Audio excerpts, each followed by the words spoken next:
हवलदार ने थानेदार को टेलीफोन किया। जनाब आली, इधर हमारे इलाके में कत्ल का जुर्म हुआ है। एक औरत ने अपने खावंद को सर में बेलन मार कर हलाक कर दिया है। थानेदार, क्यों, क्या वजह थी? हवलदार, जनाब आली, मुजरिमा ने फ़र्श को ताज़ा ताज़ा साफ़ किया था और फ़र्श अभी गीला था कि बस इसका खावंद जूतों समेत किचन में चला गया। थानेदार, मुजरिम को गिरफ़्तार कर लिया है? हवलदार, नहीं जनाब, वो अभी तक किचन में ही है और हमने गिरफ़्तार नहीं किया।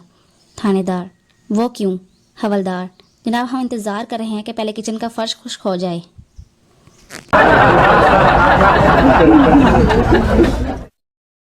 एक जगह शादी हो रही थी। घर वालों ने देग के पास अपने रिश्तेदार को बिठा दिया ताकि वह मेहमानों को हिसाब से खाना तकसीम करे।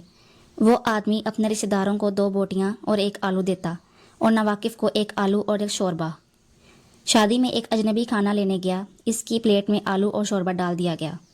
वह बोटी की उम्मीद लेकर दूसरी मरतबा खाना लेने गया। फिर शोरबा और आलू मिलाया तो इसने कहा, भाई साहब, कोई हड्डी वाला आलू नहीं है?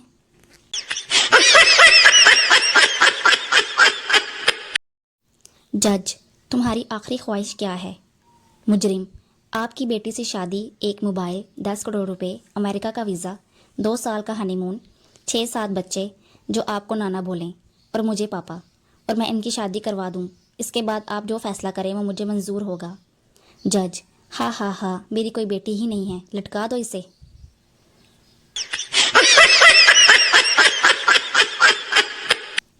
एक मुकदमे की समाअत के दौरान वकील सफाई का लहजा सख्त हो गया। तुम कहते हो मेरा मोक्कल जब तुम पर हमला करने के लिए आगे बढ़ा तो इसके हाथ में एक टूटी हुई बोतल थी, मगर क्या उस वक्त तुम्हारे हाथ में कोई चीज़ ना थी? उसने मदई से पूछा। हाँ थी, मदई ने जवाब दिया, उसकी खूबसूरत बीवी। हा हा हा।